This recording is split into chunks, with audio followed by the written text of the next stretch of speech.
Guys, I'm really excited. When I first started YouTube, I imagined being able to help somebody that's never started seeds or even gardened before get to the point where they believe in themselves and know that they can do it. So welcome to Ray Ray's Garden and the brand new series, A Complete Guide to Starting Seeds. This is part 1, the setup. Most experienced gardeners generally start their own plants indoors, but why? Well, one of the best ways to save money, control exactly what you grow, and get a huge jump start on spring is to start your plants indoors. So let's jump in, guys. Obviously, having a full setup like this behind me will definitely cost some money. But if you do it little by little and maybe build and do investments each year into it, eventually it will definitely pay for itself and be way more cost effective. I promise. You're gonna need some kind of setup like this one I got here, guys. I got this from a box store many moons ago, almost 10 years now, I think, and it was like 40 bucks maybe, something like that. I store this thing in the closet in the off season. It's super easy to pull it out right after Christmas every year, set it up, grab me a rubber mallet, pound everything in, and she's good to go. Where you put this thing is super important too, guys. We only have 2 southern facing windows over here, and so my wife will only let me use this one, so this is the one. You're also gonna need something to grow them in, right? And you can use a little tray like this one here. I actually get these from Amazon. They come with this little dome. I think this was a 10-pack or something like that. I'll put a link down in the description, but you can also just go to Home Depot or Walmart or something like that and get one of these 72 cell things. They're huge, super cheap. I usually buy these in the off season and I'll have a couple lying around. In fact, when I was digging up stuff yesterday and today, I found like 4 of these, which is really nice. This is also where you can save money, y'all, and just upcycle something. Use an old egg carton like this. We got a cousin that raises quail eggs, y'all. And every time I get a dozen from her, I always save these. These are perfect to start onions in.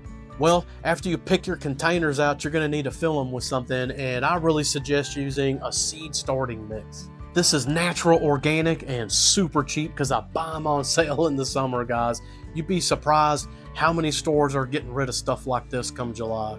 You could also just make your own mix, guys. You can take some cocoa coir, them bricks you can buy for like $5, soak it in a thing of water. It gets all weird and falls apart.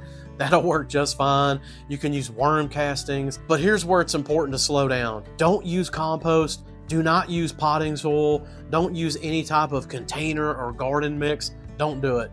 First of all, that stuff is not sterile. It probably has nasty bugs and everything else in there, and it's probably full of nutrients or fertilizers that will absolutely kill your seedlings as they're starting to pop up.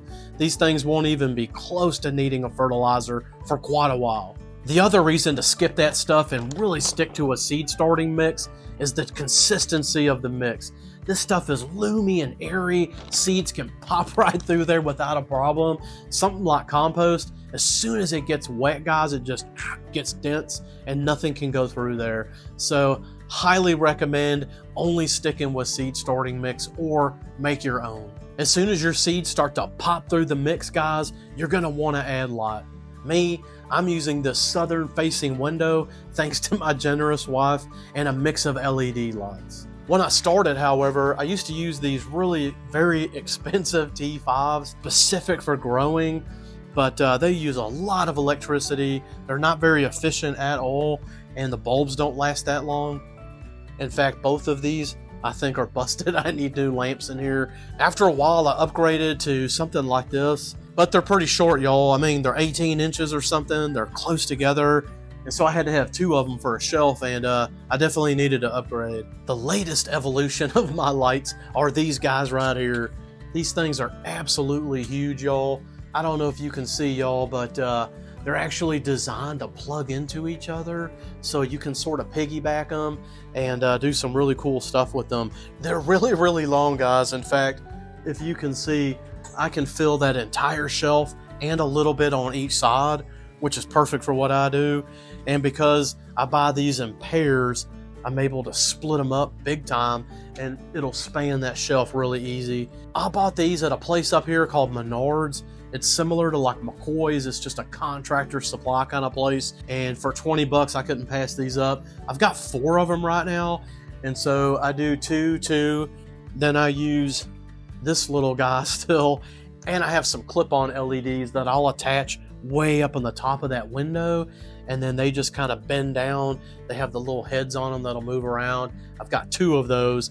That'll take care of the top shelf, and then I have 2 more shelves to grow on. Something you can do to really help your lights, guys, is take some cardboard like this, wrap it in tin foil, and make little shelf covers. I do one on each one of those. It'll help reflect the light each different way and really add a little extra juice in there. You can also use a seedling heat mat like I got here. I use this for reapers and ghost peppers and stuff like that. They're used to the tropical climates, but otherwise I generally don't use it for everything else. Speaking of heat, guys, I keep this away from the furnace vents. Having the change of cold to hot like that and having warm air blowing your plants, not good, guys. We're going to talk about air in a video later on in this series, but for now, I would set this up away from your furnace. Another quick tip, guys, is whatever setup you do, try to keep it organized and clean. I got this little kit, guys, so I can label my plants. I keep little tools and stuff like that in here. This keeps everything organized. You're also going to need to water and fertilize all the time, and you're probably going to check them 20 times a day. You might even sit down and play the guitar for them or play some music. So make sure you have a very inviting space. This is a space I want to be able to relax in, maybe even meditate. And so I keep my chair right here. And if you look behind me, guys, I've got some really cool stuff back there. Our friend Ken does chainsaw carvings. In fact, those big ones are made exclusively with chainsaws. And then he uses hand tools for the smaller ones. But we usually get something from him every year for Christmas. It's so cool, y'all. In fact, that little bird up there, he's keeping an eye on the plants, guys. Starting seeds is so rewarding. In fact, if you haven't done this, I highly suggest getting into it, guys. Start small, guys. Maybe start with like a couple tomatoes and a few peppers or something like that and see if you like it. If you do like it, I can almost guarantee you will double and triple the amount of plants you do every year. Help this video reach others by hitting that like button and leave any questions you might have in the comments. Find out how to get started next in part 2, Seeds and Soil. We'll catch you next time. Ray out.